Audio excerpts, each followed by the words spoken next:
Friends, if you have your Bibles with you, kindly join us as we read our passage for this morning, found in the book of Psalms, chapter 37, verses 1 to 13. Psalms 37, verses 1 to 13. Do not fret because of those who are evil, or be envious of those who do wrong. For like the grass, they will soon wither. Like green plants, they will soon die away. Trust in the Lord and do good.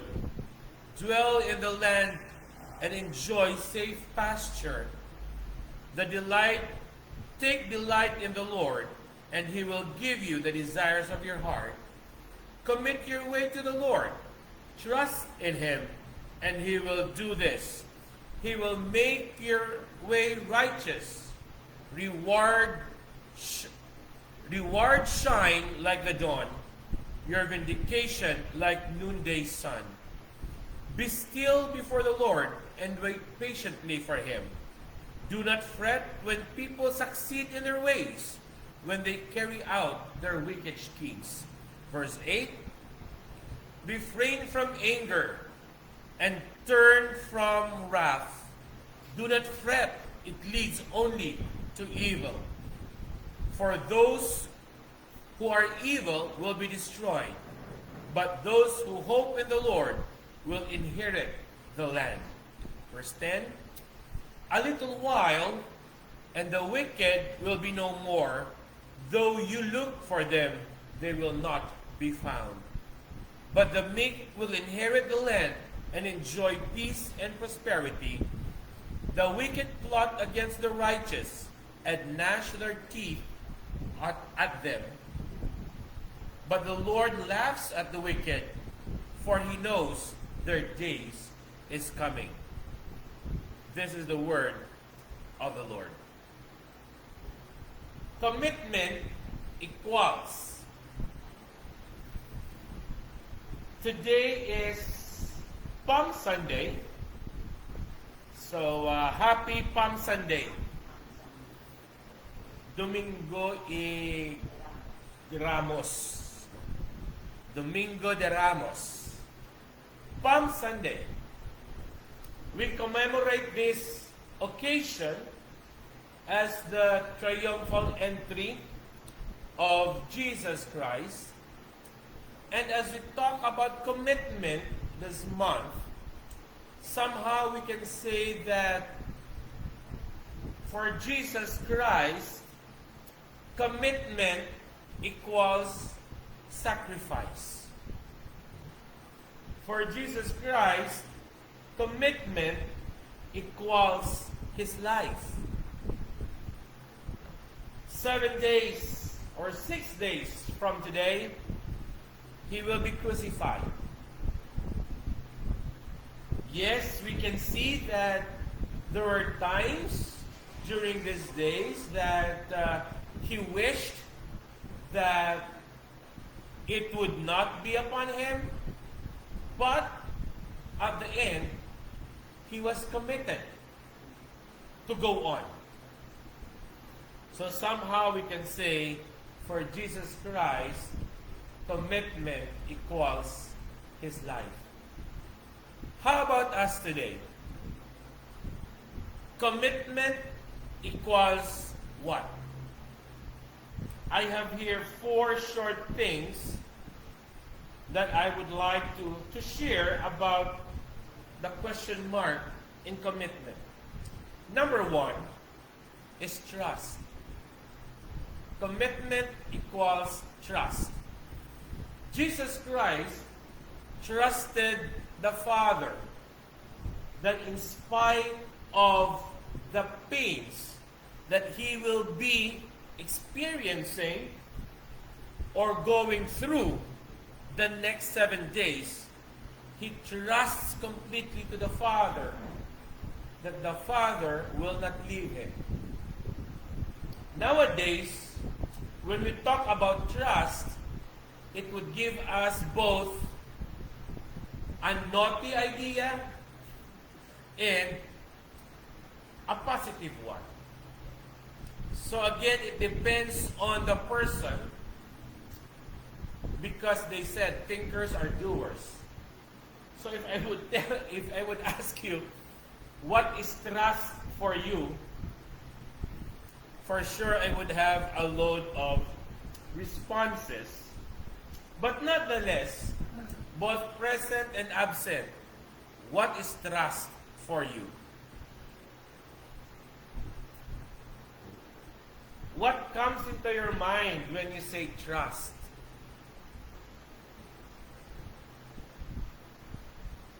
So next, ano ang trust? Pagsalig? Pagtuo? Okay? Friends, don't be shy to share your thoughts. Okay? So trust nowadays is another term nga somehow we can say it's just a word of mouth.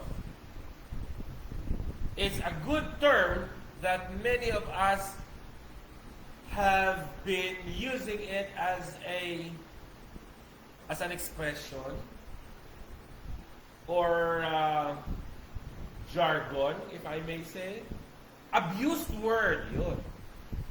Abused word. We always say we trust, but next question, please.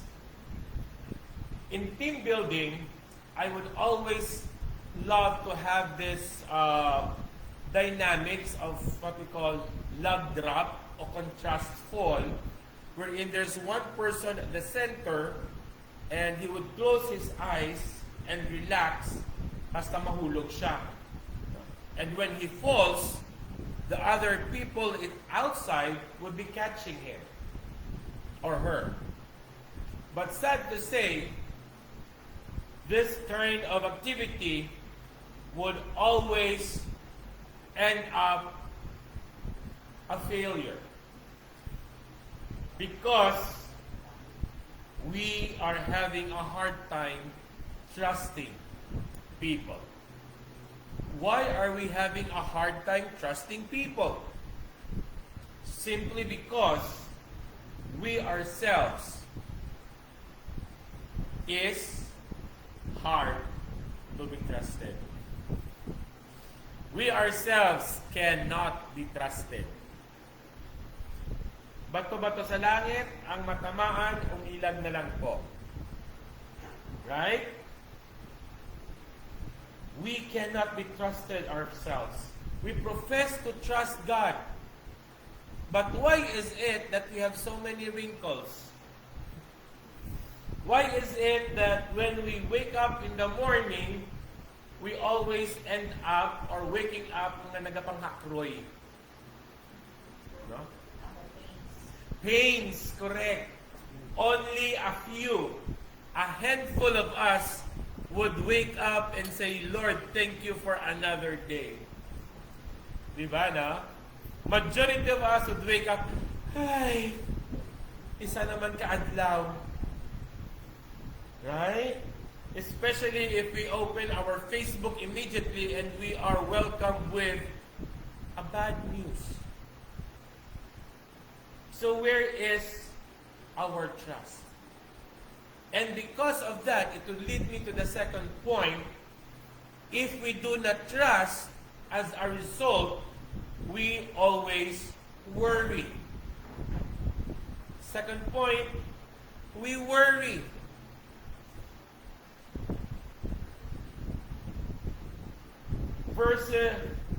Verse 2,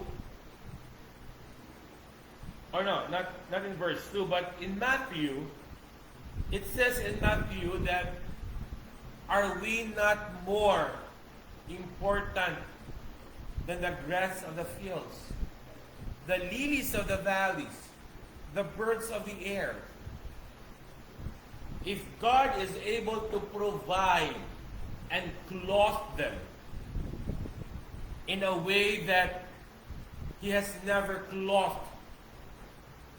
His people in the Bible, how much more are we?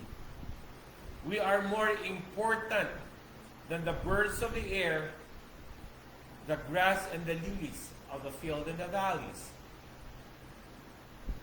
So therefore, we do not need to worry. Diba? We Filipinos have a lot of pamahiin. Diba? No? Damo ta sa pamahiin. And we have pamahiin about worrying. Sige be, can you share one pamahiin about worrying?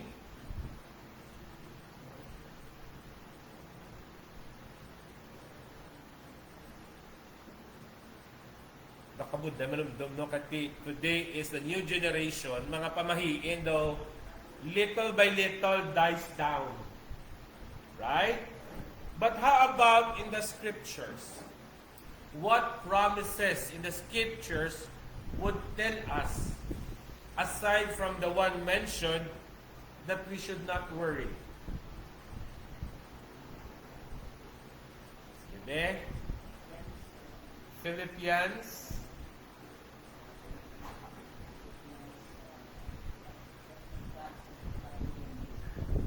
And I will supply all your needs. Okay. Any other promises in the scriptures? Cast all your burdens upon me. Okay, and I will give you rest. For my yoke is light. I will never leave you nor forsake you. Diba?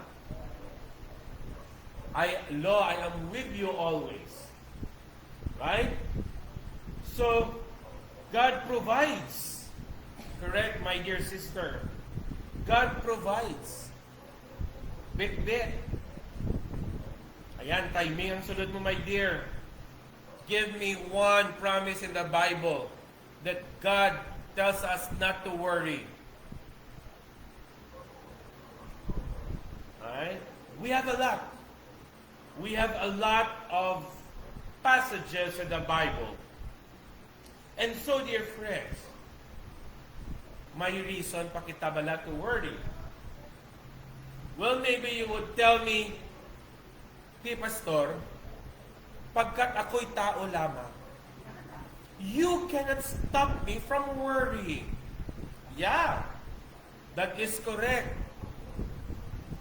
Because we are but human, we are not, or we are prone to worry.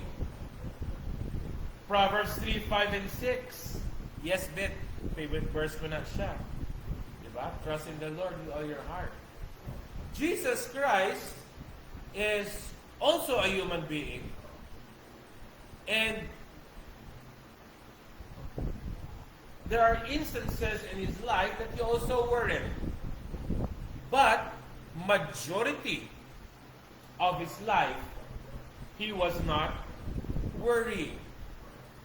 So we can somehow say, si Jesus Christ wala wrinkle. And somehow, it just flashed my mind. Have you ever seen a picture with Jesus Christ wherein he was depicted with wrinkles? Kay bata pa siya. Okay? But he has a lot of pictures nga medyo maedad-edad na siya. Right? Even in the crucifixion, may santos na ka mga kita nga may wrinkles. Pino ang wrinkles sa mga santo ni Jesus Christ nga binakrucify. Diba? Joking aside. Right? Pero kita subong, young generations now, their wrinkles are even thicker than the old ones. Right? Putting modesty aside, this is one characteristic that I am really flattered about when people would tell me, "Noy, do wala kaya bala problema, wala kaya wrinkles, abak wala ka lang kita." No? Because hindi pa tang paka ang ido ko ba? Ila di ang ido kasi bahalang siya. Kasi bahalang siya. Let the dogs come to me. We have dogs here in church, you know. Okay? Yeah, but na siya. Basta hindi lang siya magtagol kung mag-poops sa tunga, okay lang na siya. Yeah. Okay? Malay mo siya, baka mapasok ko pa rin ta. Okay. Going back to worry. All these things worry us. And it is not a sin to worry. Normal ina siya. Normal ina sa tao, so we should accept reality that we indeed worry. But the question is, my dear friends, do we believe that Jesus Christ is committed to address all our needs? So therefore, yes, Christ, thank you always. Therefore, commitment equals a worry-free life. A worry-free life. For the last 4 months, I have been worrying about my hands. Hindi ko ni makuong. Kaya masakit ang arthritis. Tingala ako, like, correct me if I'm wrong, pag arthritis, di ba dapat all fingers? Or just, pwede siya isa lang? Depende. Okay. So, depende. Okay, sige. So, problem solved. But, of all the fingers, it's the middle finger that cannot be closed. Yes, this one. Hindi ko siya mapilo. Oh. The middle finger connected. Oh. Allah. Okay. Pero subong, I can somehow close it. Yeah, o may mga acupuncture, no? Yeah. You know, and so commit everything to Him and He will grant the desire of your heart and mind, but with hard work also. Correct, my dear Bit-Bit. Ibalik ko na sa inyo, Bit, ha? Commit everything to Him and He will grant you the desire of your heart and mind. But of course, as we always say, nasa Diyos ang awa, nasa tao ang gawa. No? So we should also do our part. So that is why commitment equals a worry-free life. Because, ano nga, beto sa upuan niya, kami duwa na sila. Because, sit down. Okay? Dito, sit down. Okay? Because God shows us how to have a worry-free life. And because of that, it would also lead me to the third one. If we do not worry, we do not envy people. Because one of our worries is a result of being envious of people. Diba? Mahisaun, as we would say. No? Our jealousy causes us to worry. Why? Because we always compare ourselves with people. We always compare what others have that we do not have.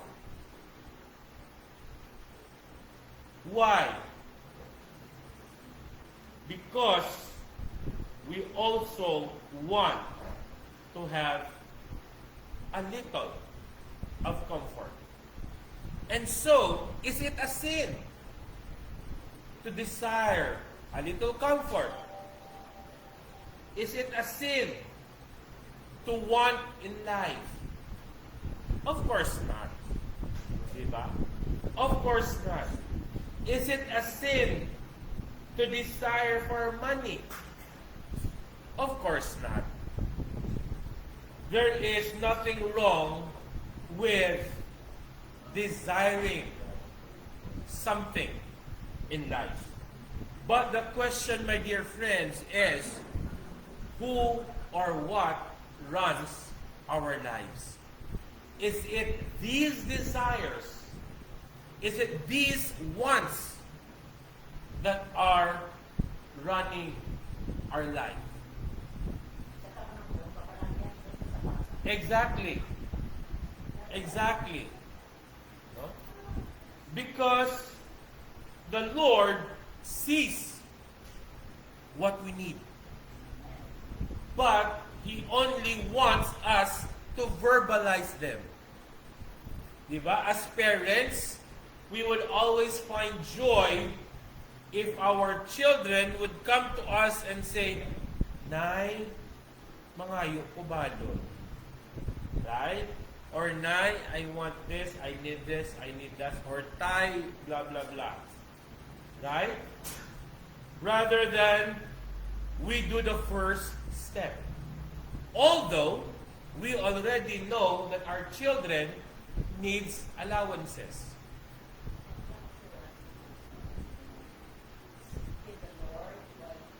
He may be found. Well, He is near. Correct. Sit upon the Lord and He will. Sa New Testament, yes. Seek the Lord while He is near. Call upon the Lord.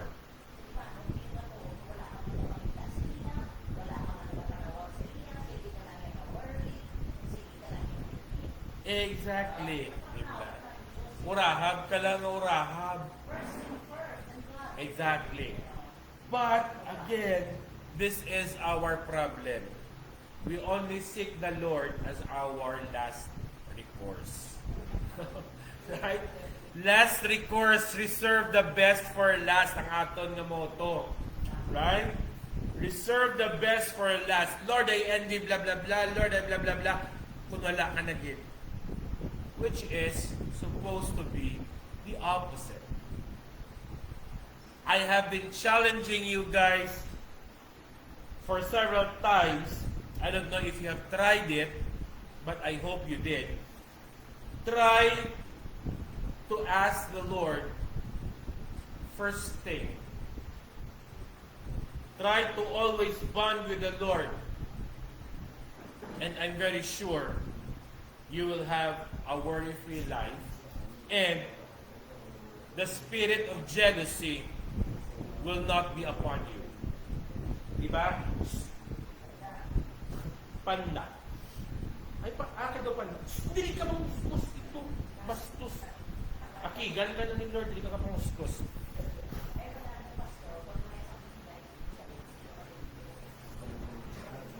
The heart, yes. Okay?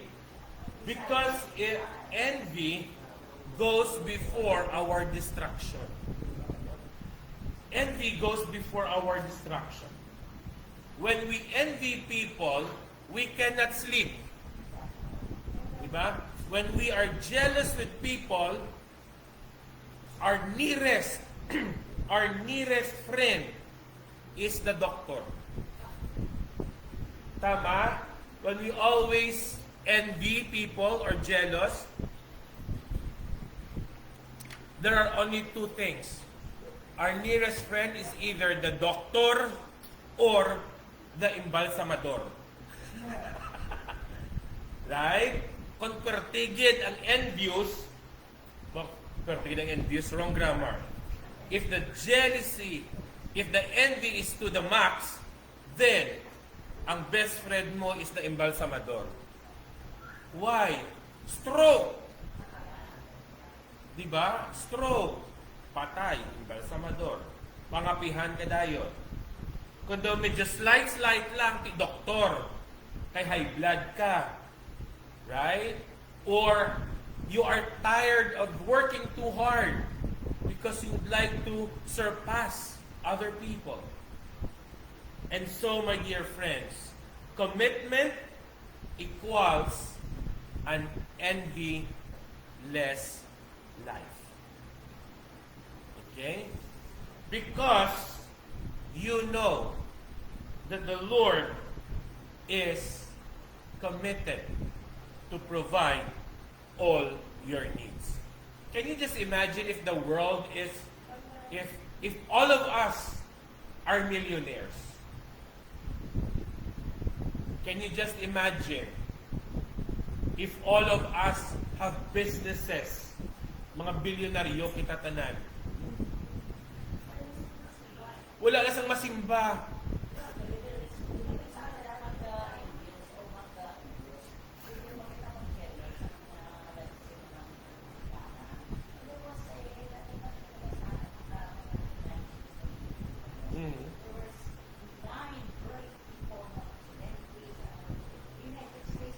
Aha.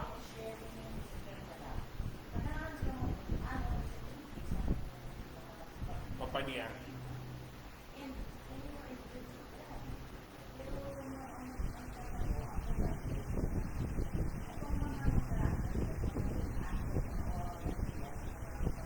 Big companies.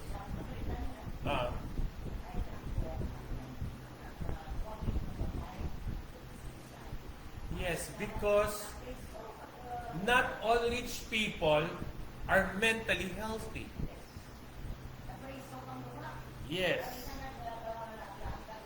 And not all poor people are also mentally stable.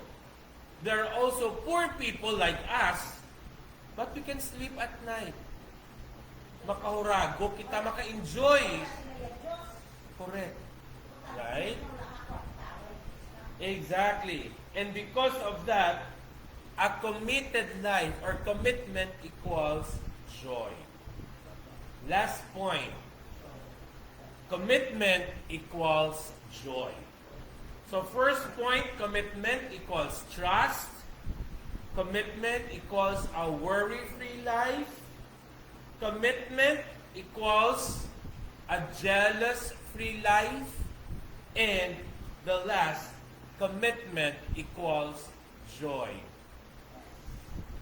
Because if we are committed with what we are doing, even just little things, we are happy.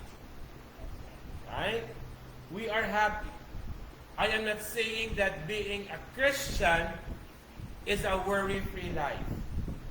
As I've mentioned yesterday sa seminar ko or sa workshops sa graduating students, I said, the world out there is not a bed of roses.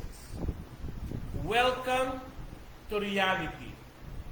A life that is full of injustices. A life that is full of hatred. A life that is tough. But never give up. Because love. Yes, life is very tough. But one thing is for sure. All of the wickedness that we see around us, all of the difficulties that we see and experience around us will soon vanish. As what we have read earlier in our passage, all these will be destroyed. They will wither like grass. And the Lord is laughing at them because He knows that one day their day is coming, that they will be defeated. And so, my dear friends, how is our commitment? Are we committed to go on in life no matter what the cost? These are the days of Elijah. As the song goes, the tightening of belt, extreme heat. If this is the heat that we are suffering right now, how much more the heat in hell? Walang ice sa baba. Walang aircon sa baba. Diba? So how much there? So, Would you rather enjoy hardship here? Would you rather enjoy being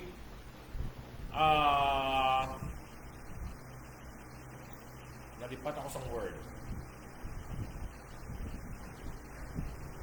Being hurt here or being a victim? And enjoy an eternal life. Well, maybe think, to the crow, ay makadyan nga kung Kristyano, ikaw dapat yun ba lang ang mag-agwantati mo permi? Is it really good for Christians to suffer? Or is it good to hear that Christians are meant to suffer? Do hindi namin, no? Nabukot mayad. Correct. But, if Jesus Christ Himself suffered and experienced being betrayed by people closest to Him, therefore, we can say that we are not also exempted of being rejected, of being betrayed by people close to us. That's why we have the saying, it is better to trust other people than trust your family or friends. Diba? Because some of them would end up betraying you. But again, we also have a saying, at the end of the day, when people run away from you, you would have your family with you. So the point here, my dear friends, is that whether your family is good or bad, you would still be committed to have joy with them. Hold on. If we hold on together, I know our dreams will never die. Okay? And so on. Because blood is thicker than water. But look what happened to the one who betrayed Jesus Christ. Sino niya nagbetray kay Jesus Christ? Si Judas. Nang si Judas ay madulas. Kung si Joey De Leon pa, right? He ended up committing suicide because he regretted. But the point here, my dear friends, yes, Judas was an instrument of the death of Jesus Christ, because if it was not because of Judas, we are not, or we cannot enjoy eternal life. But if ever it was not Judas, the Father would still find somebody else. Malay mo, ikaw yun. Right? So the point here, my dear friends, is this. Whether that person brings you pain or joy, there is something that God is telling you. There is something that God is telling you. But the question is, can you hear it? Can you hear the voice of the Lord talking to you behind the pains of life? Can you see the bright future that God has prepared for you behind the failures of life? Yes, Manay. That is the most difficult thing. As the yes, Manay.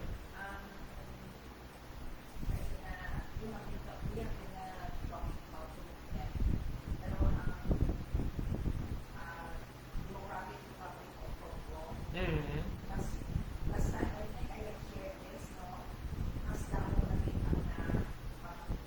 Pugutan.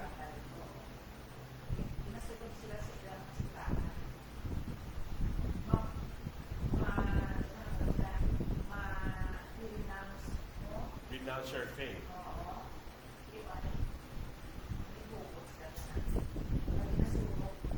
Wow, cremated na sila, libre ah. But yeah, this is the reality nowadays. As we have said, we are living in the last days. Tig-arayag. Kung sa Ilonggo pa, tig-arayag. Matirang matibay. And so, or this is the main reason why I decided to talk about commitment. Because this month we are celebrating Easter, the great sacrifice of Jesus Christ. He was committed to die for us so that we can have eternal life. What is our response? Are we also committed with our promise to serve Him regardless of? Are we committed to trust Him regardless of? Are we committed to give Him our all?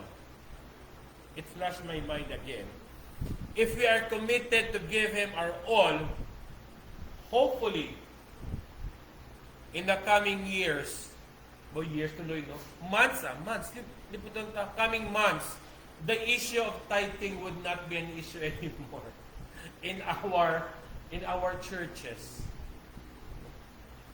Because we are committed to give our best sa Ginoo. And as we say, churches should not be suffering. Christians should never suffer. Why? Because we have a big God who committed His life to support us. If and only if we would also be true to our commitment to follow Him regardless of. Happy triumphal entry or happy Palm Sunday. Nakalipat ko to one and all.